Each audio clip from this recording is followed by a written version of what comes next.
My girlfriend pretended to be pregnant for money. Everything I trusted turned out to be a lie.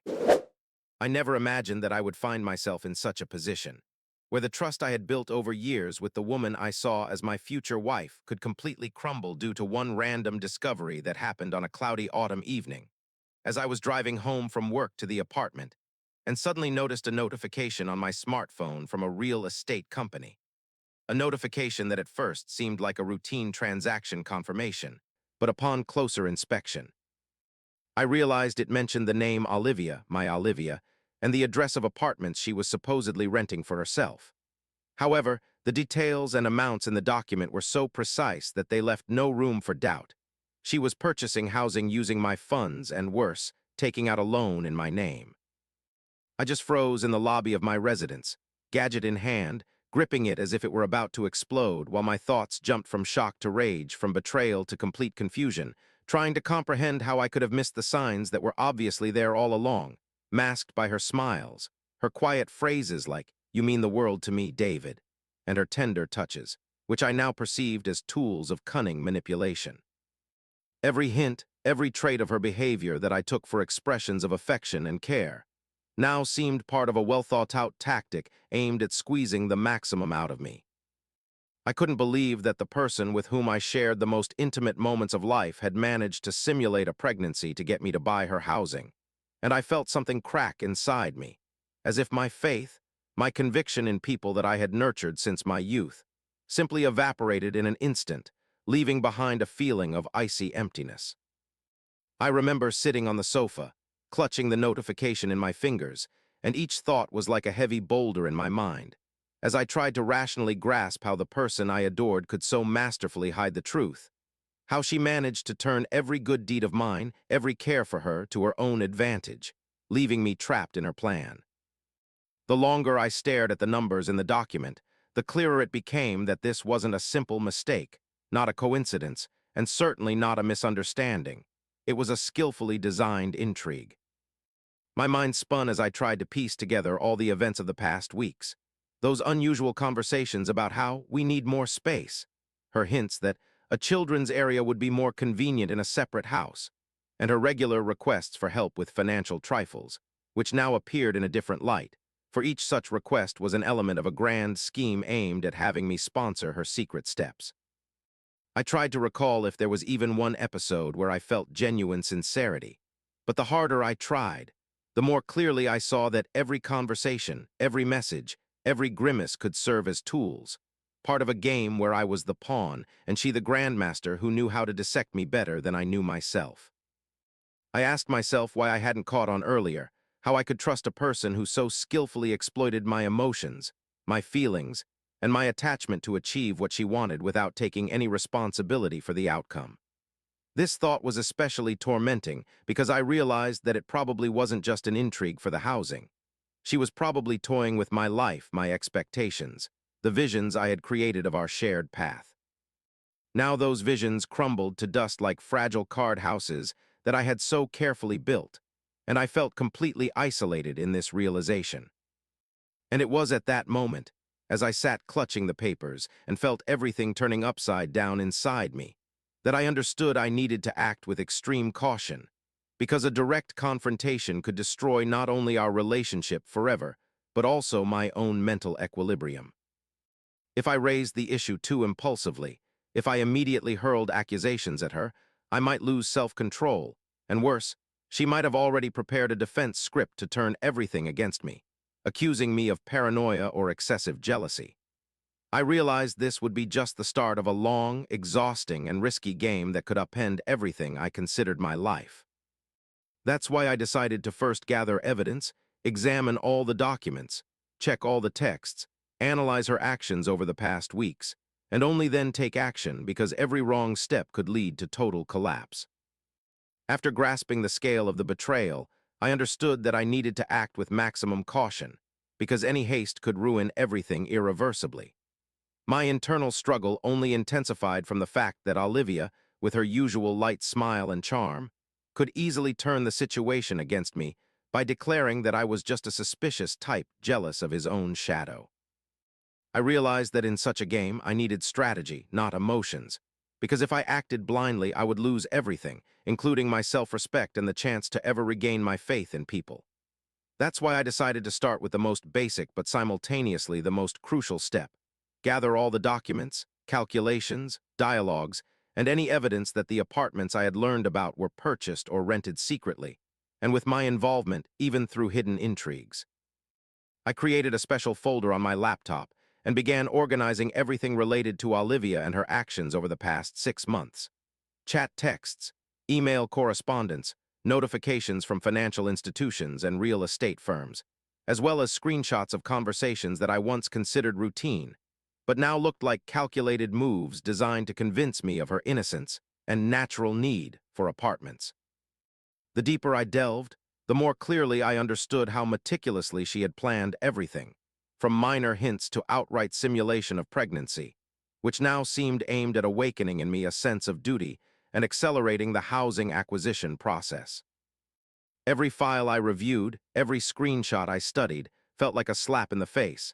I saw how many hours and efforts Olivia had invested to convince me that it was all for us, for the future family, for the shared plans we discussed so often. This aspect was especially painful because she turned my trust into a weapon against me, using every one of my feelings as a tool.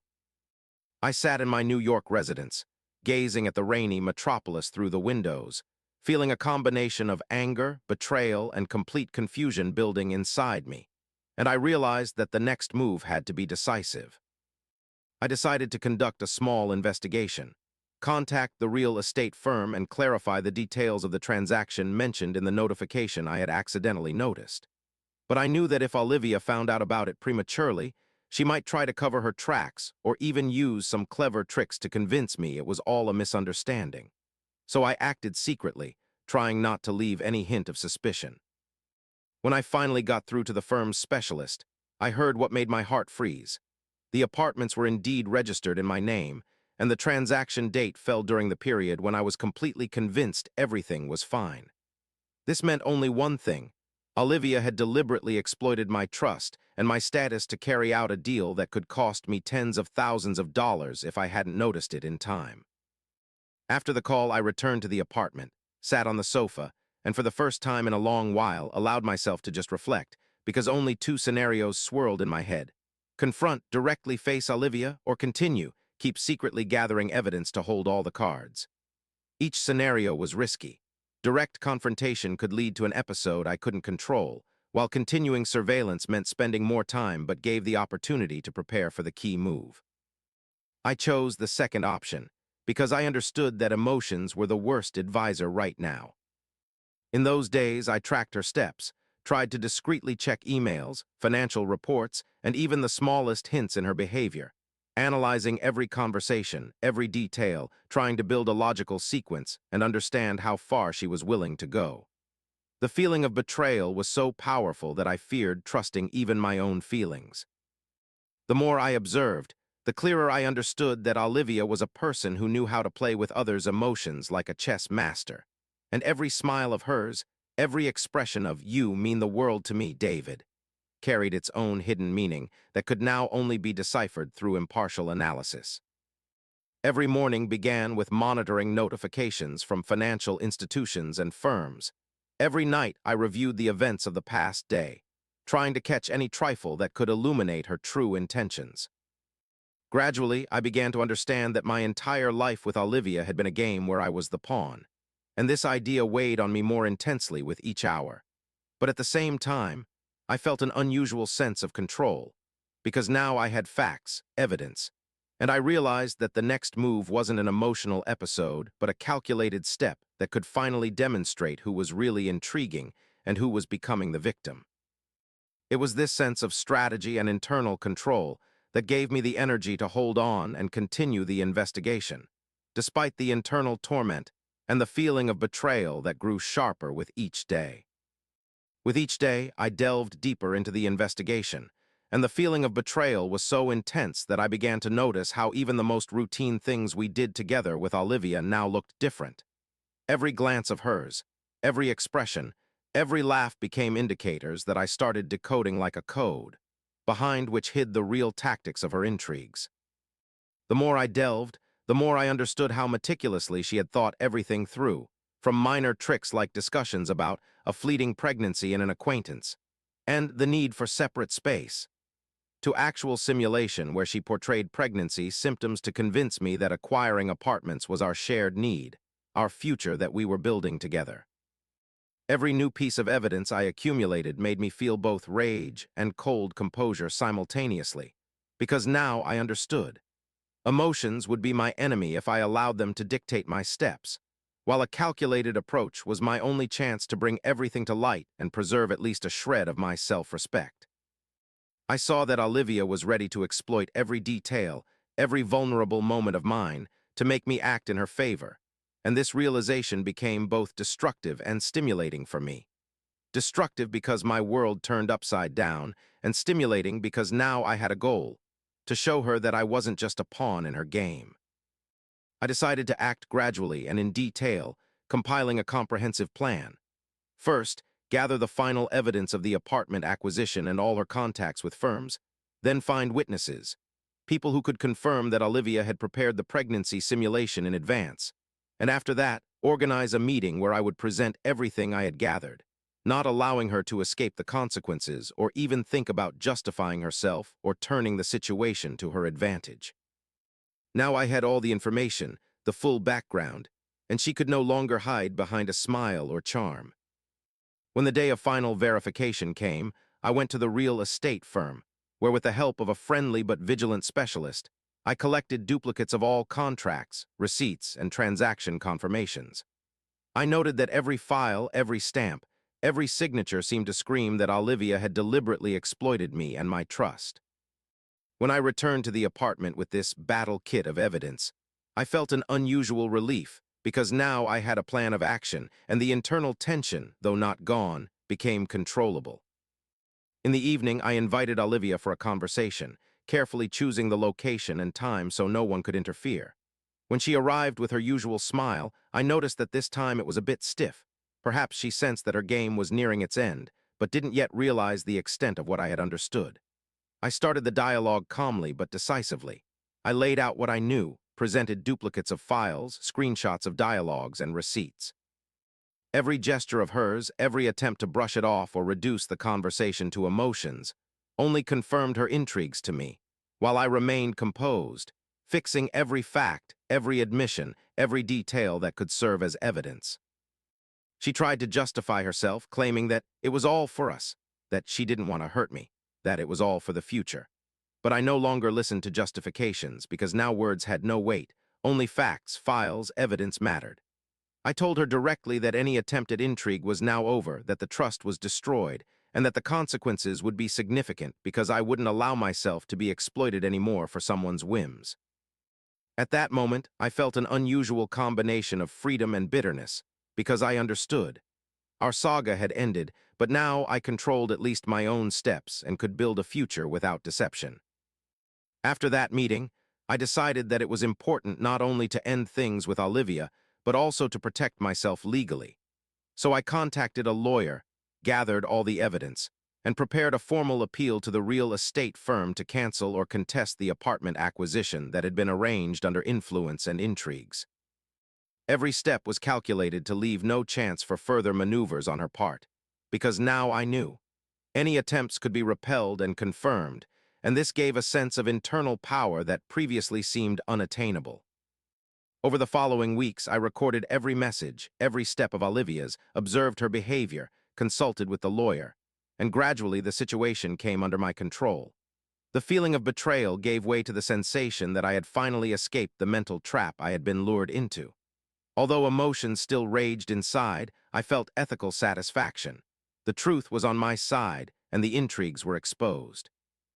By the end of the saga, I understood that the main thing was not revenge or theatrical episodes, but the ability to maintain control, record facts, and act calculatedly, because only that way can you escape a situation where emotions and trust were exploited against you. Now, standing on the brink of a new life without Olivia, I felt an unusual relief and readiness to build a future based on sincerity and genuine trust, not on attractive phrases and illusions, because the experience, though tormenting, became a key lesson for me that couldn't be erased. Several weeks passed after that emotional confrontation with Olivia, and I began to notice how gradually my internal anxieties and anger started giving way to reflections and self-analysis. Because despite all the drama and betrayal, I had to accept one basic truth. This experience transformed me, forced me to reconsider my principles, set priorities, and taught me that trust cannot be given recklessly, even to people you adore and rely on the most. I became more vigilant to nuances, expressions, indicators that I had ignored before, and every detail, every remark now was perceived not as empty noise, but as a potential sign of a person's intentions. Although this vigilance sometimes seemed excessive, I understood that it was necessary to avoid falling into a trap of mental intrigue again, because the experience with Olivia left a deep imprint on my soul. Interestingly, after I formally contested the apartment acquisition and completed the legal procedures, I felt an unusual relief. I no longer needed to fight daily with internal doubts and imposed illusions. Now, with the case closed, I could focus on myself, on restoring my autonomy, and on surrounding myself with people whose intentions are transparent and whose trust is earned, not imposed through clever tricks and intrigues. Moreover, this experience made me understand that in life, you sometimes need to make tough decisions, even if they cause temporary torment or disappointment, because it's the ability to confront intrigues and maintain internal strength that determines who you become in the future and how you can build relationships and choose your surroundings. I began to value sincerity and directness more, rather than attractive phrases and vows, because now I had a confirmed saga that demonstrated simulations, deceit, and attempts to exploit others' feelings for gain can be exposed. This knowledge gave me a sense of control and internal peace that cannot be overstated. On an emotional level, I was still processing the consequences of the betrayal, sometimes returning in thought to episodes when I relied on Olivia and thought we were building a shared future. But on the other hand, every new thought about how I managed to expose her, gather evidence, and regain control of the situation filled me with confidence that in the future, I could recognize similar traps and protect myself even more effectively. Over time, I began sharing this saga with close friends, not to slander Olivia, but to warn and convey the idea. Trust is a valuable asset, and it must be managed wisely, especially when it comes to major decisions like joint investments, real estate, or financial obligations, because even people we adore can exploit our trust for their own purposes. The most key thing I extracted from this experience is the understanding of my own strength and the ability to maintain composure and calculated thinking even in the most tangled and emotionally charged situations, because it's these qualities that help emerge victorious from mental games, intrigues, and deceit. Now I know that any betrayal can be transformed into a lesson and a means of personal growth, rather than allowing it to destroy your life. I understood that the true value of a person is not in what they acquire, but in how they react to betrayal, injustice, and deceit. This experience became a starting point for me, after which I began building my life with new understanding, new norms and principles, where respect, sincerity, and clarity in relationships prevail over any intrigues, false smiles, and vows that once seemed convincing. In the end, although the torment and betrayal left an imprint, I emerged from this saga not broken, but strengthened.